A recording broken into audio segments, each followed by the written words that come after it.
So we just...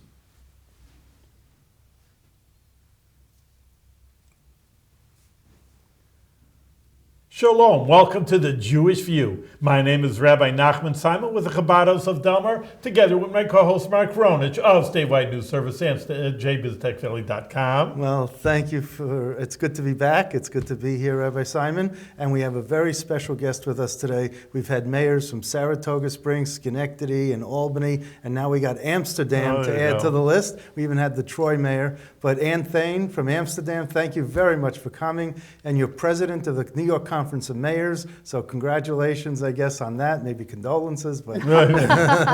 No, that's nothing but a pleasure, honestly. But welcome to the Jewish View. Thank you so much. It's really a pleasure to be here. So you have a Jewish... I want to make sure that people know there is a Jewish community in Amsterdam. There's a synagogue, Sons of Israel. Yes, there is. There's just one synagogue in Amsterdam. Mm-hmm. But some of my best friends are there, so... You know, it's as much as it's struggling, it's still going strong. Yep. It's still Yep. chugging along, and it's a Yep. wonderful building and a wonderful Jewish community. As small as it is, they Beautiful. all stand together. So It seems that the smaller communities have decreased in population, like Gloversville, upstate in Amsterdam. They're holding on, as Mark's saying, but they surely are deleted from the numbers. Yeah. From 50 well, you years could tell ago. by if they have a full-time rabbi or a part-time rabbi, if they can employ, people employ. And in fact, staff. the churches and the Catholic churches, Yeah. they've closed several.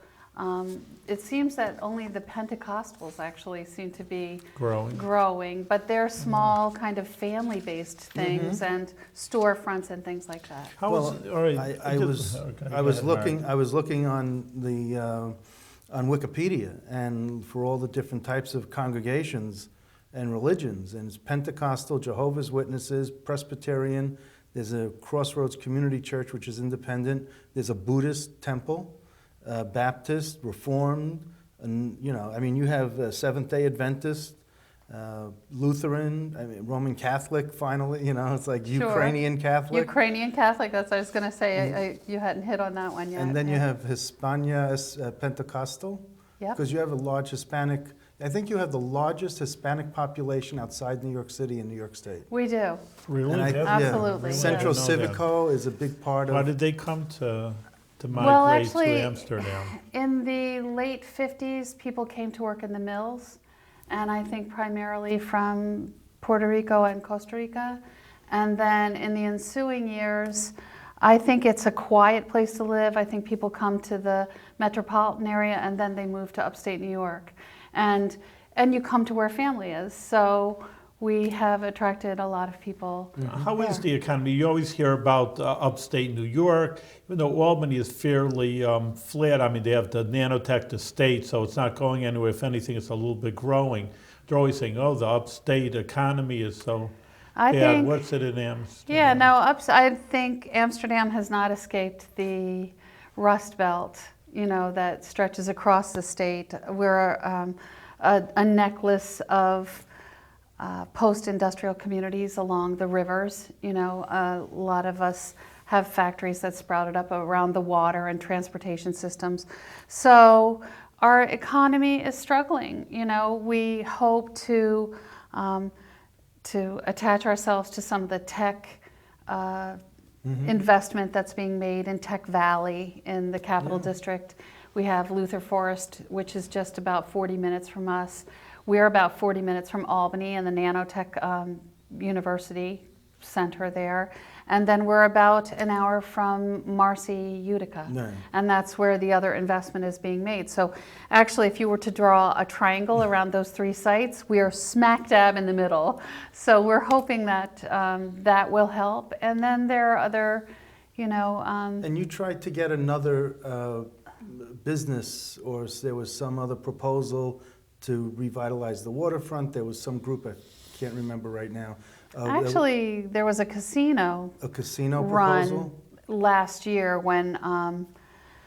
But I thought it was some group that was going to revitalize the waterfront for hundreds of millions of dollars and. Oh, you know what? That was prior to my administration, and it Okay. was the prior mayor. And What- there was it was an entity Chinese- that was it- came in. Was it an Asian group or was it? Okay, so there's been two Oh. promises, I Yeah. guess. Prior to my taking office, a group came in and they wanted to have options to buy on all of the industrial sites and waterfront property for $1. And that was actually bandied about, which is, thank goodness, really, that didn't go through, because I don't think that would have been to the best benefit of the city. But, and then when we had a Buddhist, Right. and I'm not even sure that they're Buddhist, they're a follower of a certain charismatic leader from China, and they espouse kind of Buddhist beliefs, but they believe he's an incarnation of Buddha. And they said that they were going to invest billions of dollars Right. and have hospitals and universities and new panacea, neighborhoods and waterfront development, and none of that came about. And actually what happened was they bought about 40 properties from the city in a foreclosure, and then they sold most of those properties to an LLC, which is, we think, just a false false front, and we're getting them all back in foreclosure. So Really? that's been kind of a monstrous disappointment for us. Yes. But did they just show up on your door and say, we want to do this, or did you do something Yeah, to attract them? basically. Yeah, no, basically they came to us, and Okay.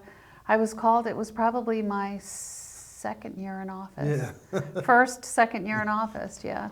Well, And you know, it's been a disappointment, because we came out in the beginning very strongly for them and in very supportive ways, yeah. and we had our code enforcement people and our fire chief and our police chief all involved to try to make the transition to property ownership an easy transition for them, but they were not open really to our advice, and I think they got in far over their head, and they just backed out one day, is what I well, they just sold off that property. Okay. And There's and nothing it's else. been really, And you- all of those properties which were in decline already then Right. have not experienced any kind of rehab in all of that time. So that just So, further. How many years have you been mayor? this is my 8th year. 8th year. So Yeah. you're going to run again?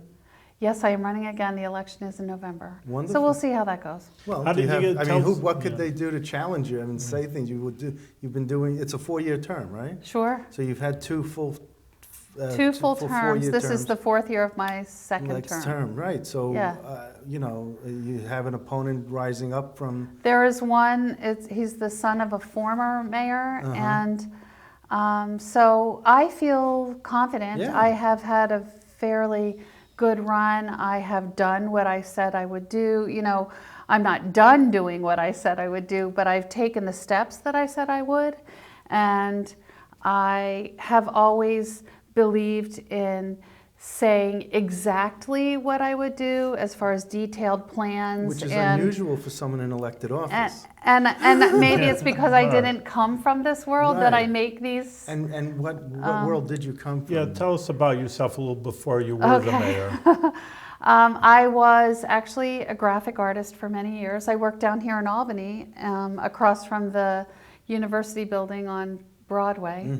I worked for Beckman Meany. It was an advertising agency down there. And then I had my son, and I started to work as a graphic artist in freelancing. And then I became a museum director of a small museum in the city of Amsterdam. And then I became mayor. Right. Really, that's So a pretty big so jump. what over was there. the museum? Can you tell us? The museum was called the Walter Elwood Museum. It still is called the Walter Elwood Museum of the Mohawk Valley.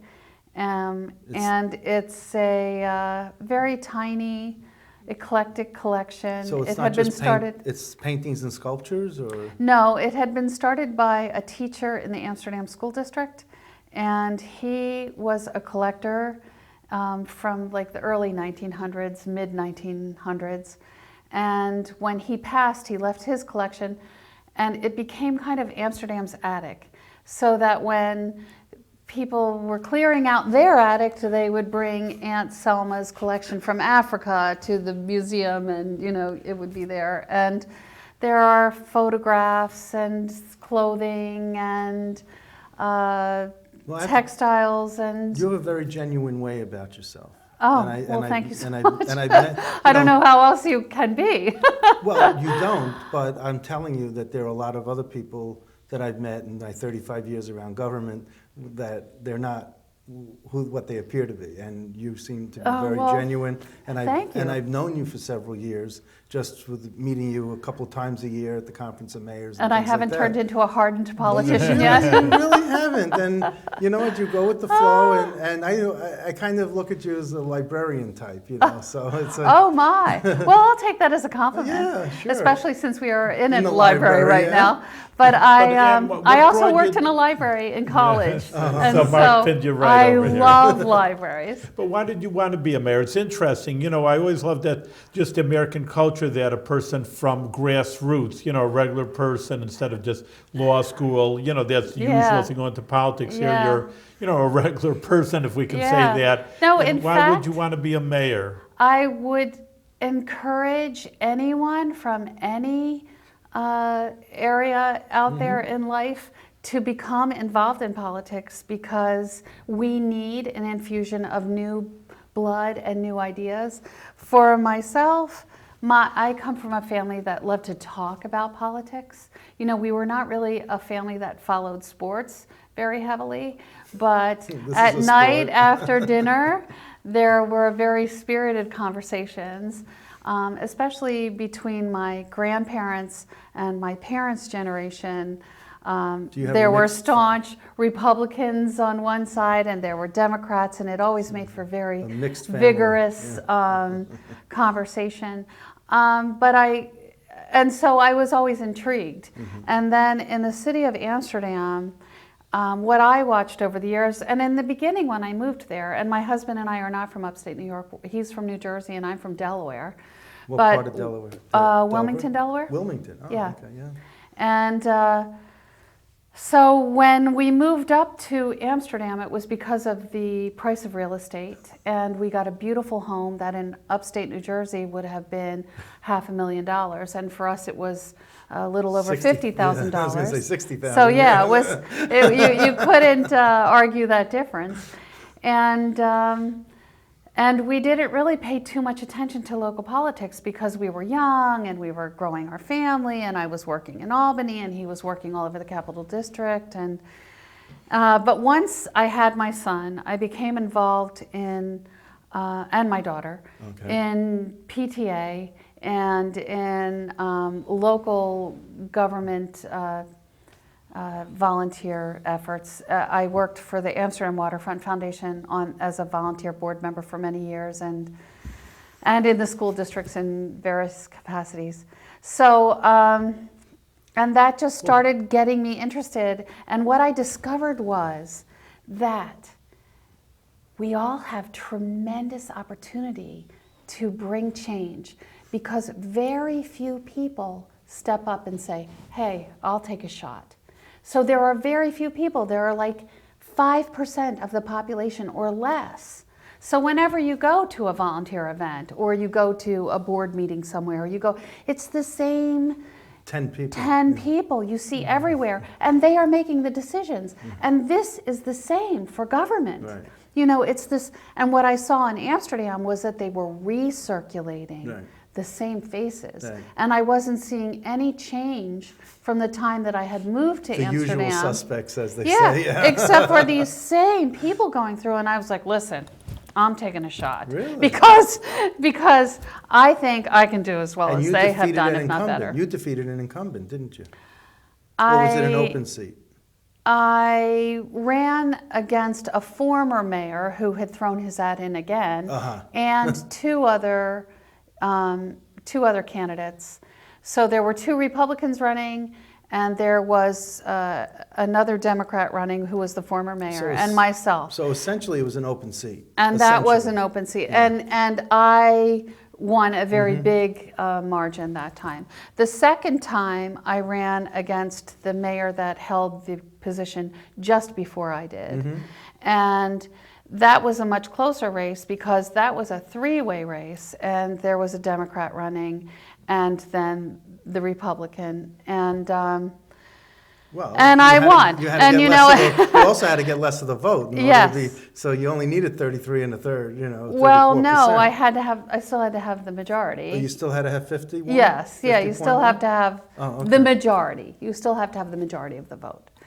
Which So- is, you're saying 50.1%? No, or you are saying still you still have to have the 30 majority of the vote. which is you have to- 34% when three right. people are running. So, but when there's a spoiler like that, Yeah. what happens is, no matter what the party is, if two people are running for one party seat, it will take. It will split your party's Right, vote. sure. And And the people that are on the opposing team, they still they're healthy, and they will get some of the votes that maybe you would have gotten. So that made it a much closer race. But, you only, the night of the elections, my friend said, he pulled me aside, he said, why? He said, you're winning? He goes, and you only need one vote to win.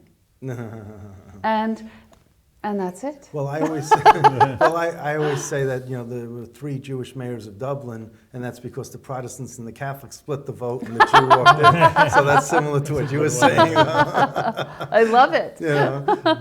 But so your interest in and you mentioned you had active conversations and colorful conversations about politics in your family.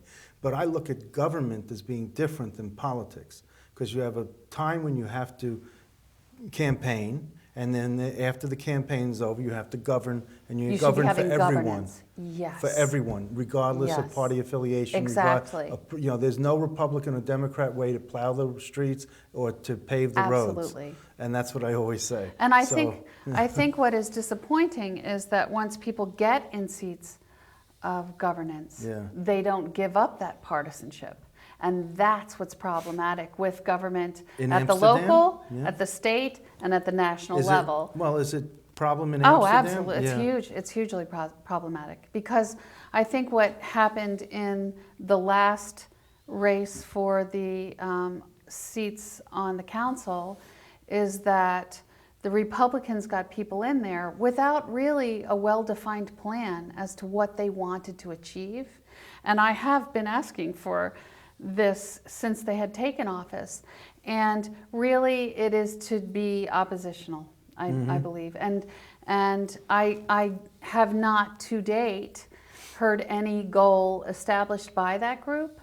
And there have been some real foibles along the way. In the beginning, in their first year, the first thing they did was they tried to award contracts at the golf course without any accountability, and because of cronyism and partisan affiliation. And then that took us to court. I was thinking about that last year at this time. We were in court, Supreme Court, deciding whether they could sign a contract or whether I could. The city council? Yes, and they How many can't. how It's many an executive function, and I negotiate contracts and I sign the contract. And how many people are on the city council? 5. And how many Democrats, how many Republicans? 4 Republicans, 1 Democrat. Wow. So we went to, and then shortly after that, they tried to eliminate, or they did actually, eliminate playing basketball on the streets of Amsterdam, which, I mean, is that important to economic growth? I think not. And then they went after the fact that I have been given a car, and I use a car for city business, but I also use it for personal business because it was given to me as a benefit with the $55,000 I'm paid a year for my salary. And when I had initially gotten it, I said, how do I use this? And they said, well, there are no stipulations as to how you can use it. How do you use it properly? Right. That's the thing. Right. And there was no written policy. So what I did, and I did not need to do, was I would pay for my own gas, and I would pay for mats, and I would pay for car washes, and I would pay for windshield wipers, and I was investing in the car. I probably put I don't know, $6,000 or $7,000 in the car when I had it. It's worth $980. We looked it up, or $890. It's some it's a very old car, and anyway, they put stipulations on my usage this year. I'm not allowed to, use it for personal business, and I'm like, but I pay for it. But I am paying, and I also declare it on my taxes as a benefit. So I'm not going to do that anymore, and I'm not going to put my own money in it anymore, because why would I? Sure. And well, whatever they tell you, just get it in writing. That's what I always say. And that's it. And I think the most disappointing thing about all of this is it does nothing to reduce taxes. It does nothing to address blight in our neighborhoods. It does nothing to promote economic growth, and it destroys our image. But don't it's awful. But don't you think they want to do that just to say that you didn't accomplish something? Yeah, but you know what? In the meantime, I'm president of NICOM. I'm, working with that organization to advocate for the rights of local government at a state level. I'm an executive member of the Mohawk Valley Economic Development Council. I am putting together strategic plans. But don't they say that's all a distraction from being mayor? How can it be a distraction? I'm asking. They could say whatever they want, and then you have to defend yourself as the incumbent. They haven't really said that, and if they would, curious. I would be really shocked, because we need to advocate for our constituencies, and you have to do that certainly at a local level and manage, but you must also promote the interests of your community outside of your community. Right. Well, you know what, interesting? You mentioned that you were a graphic designer. Yes. And I think that's why you won. Because you probably had the best looking lawn signs. You probably said I have good looking materials because I did them all myself. You're right. You said that you probably said you were going to redesign the logo for the city. Well, there was no logo for the city. Well, there you go. Now there is. And I did. That's it. So I designed a logo. I designed all of our printed materials. We didn't have a website. We put a website up. There you go. I do all of the Facebook now you gotta pages for the city of Amsterdam. You got to get your bio on the website, because I couldn't find your bio on the website. Well, you know what? Make it accessible. And this is because I didn't feel that it was appropriate to make the website a personal promotional piece for the mayor. But it's not it's a traditional thing with it's tradition. With every city, every municipality, whoever is the top elected official has a bio about them. So I'll have to look into that one, because we do need to redesign, and I have put that into the current budget, and we'll see if that passes. Okay, well, it's not but at least you have that knowledge. I mean, there are a lot of mayors who have to hire someone else to do this, and you have the knowledge to say, I want this to look this way. I like this color. This color matches this color. And all that. You have that eye. You have that inside. Well, and I think more importantly, it's messaging. Yes. And so talking about what the particular unique characteristics of Amsterdam may be attractive to an incoming business or a family. Side, So it's our location. It's the price of our real estate. It's that we're very small and warm. I always say you're the cheerleader in charge. Yes, I am the cheerleader in charge. So what are your plans to make Amsterdam more economically viable? Bring in more jobs, and like you say, clean up the blight, those kind of things. Well, there are three, I think, concerns that primarily capture the imagination of our constituency, and one is to clean up neighborhoods and eliminate blight. So since I've been in office, we've demoed about a little over 100 properties. We have developed neighborhood beautification and neighborhood watch organizations. We have a citywide cleanup. We've picked up 27 tons of litter. Now think of that. 27 tons of wrappers and paper cups and pieces of plastic and cigarette butts, 27 tons. And the cardboard inside the toilet paper is toxic. Yeah. Well, they have a commercial where they don't have the cardboard inside the toilet paper anymore. I like that, where it builds the Empire State Building. So anyway, that's the first. So cleaning up neighborhoods and beautification is a big effort. That is something that I am sometimes slammed on, but quality of life is so important. Yes. Because people don't locate to a community because you have less potholes. They locate because there's a beautiful downtown, Right. there are small restaurants, there's arts, there's recreation, there's A you know, lifestyle. a lifestyle, yeah. exactly. So- So so- we promote that. How big is your city budget? It's $27 million. 27 million. Do We you have think- 200 employees. So a second thing And people how are many always peop- concerned about is the tax rate. People that live in Amsterdam, you know, as in any locality anywhere, say my taxes are too high. So we have really worked on bringing additional revenues in any way we can. We've renegotiated our sales tax distribution from the county. We've developed agreements to sell water with the surrounding municipalities. We have an agreement with the local ambulance, volunteer ambulance corps to get a percentage of their proceeds. You like shared services, don't you? We do a lot of shared services. Yeah, a lot. I saw that. We do Yeah. And your population is just under 20,000? 18,000. Yeah. 18,000, what? 620 860 or or something. 8,680? It's something And like you that. counted them all? No. Yes, I did. Well, we did. In 2000 we did, or 2010. Yeah, whatever. Yeah. So we have actually realized a small bit of growth in the last census. Okay. But so that's interesting. The that first you- time since, Now, you also- probably the 30s. And when you talk about cooperation, you're cooperating with the city of Schenectady over Yes. abandoned buildings or blight buildings and stuff. Can you Yes. explain that in the last few minutes? that Well, we have? have we're developing a code enforcement module that would track code issues across municipal boundaries. Because what happens now is you may have a property owner who's terrible, and what they'll do is they'll buy property up and then they'll migrate to another community and commit the same, violations there, and the information isn't shared. So if we could get on top of that kind of activity, and then also be able to share the data so that you can go in and pull for grant requests or strategic planning to address these issues.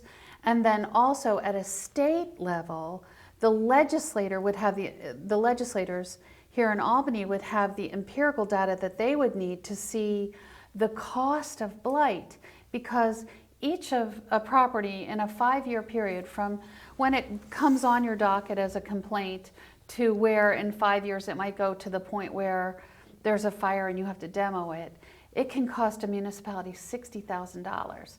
So I have taken 100 properties down. Schenectady has 900 problem properties that they are tracking right now. Buffalo has 20,000. So think of the cost to the state in terms of labor and materials and the cost of the loss in real estate values and fire calls and police calls. It's enormous, and I think that it's something that the state needs to be aware of. One last point. The nickname for Amsterdam is the Carpet City? Is that It what had it's been. It had been? It had been, I mean, because we do you- made more carpets than anywhere else in the world, and the Mohawk Carpets Right. was So do located you there. have a new nickname? I Our tagline is "Small City, Big Heart." Right, but I always think of the Carpet City. Well, I love that about So you. why are you not? Why are you not keeping it? Well, we don't make carpets anymore. I know. So what? The collar city is Troy. They don't make collars there anymore. That's true. They still call it the collar I think city. they still call it the Rug City. I think Rug we are City? still referred to that way. Okay. I don't know. I think we should be called like the City of the Future or something like There that. you go. Now look at the Looking past, ahead, look at the future. not behind, looking ahead. Okay. Well, thank you, Mary Ann. Dad, you're doing a That great was job in fast. Amsterdam. Yeah, Dad, and you are looking to the future, so we wish you a lot of success in the good job that you're doing, and do it with good health. All the Thank best you of so success. much. Yes. Thank you. Bye, everybody.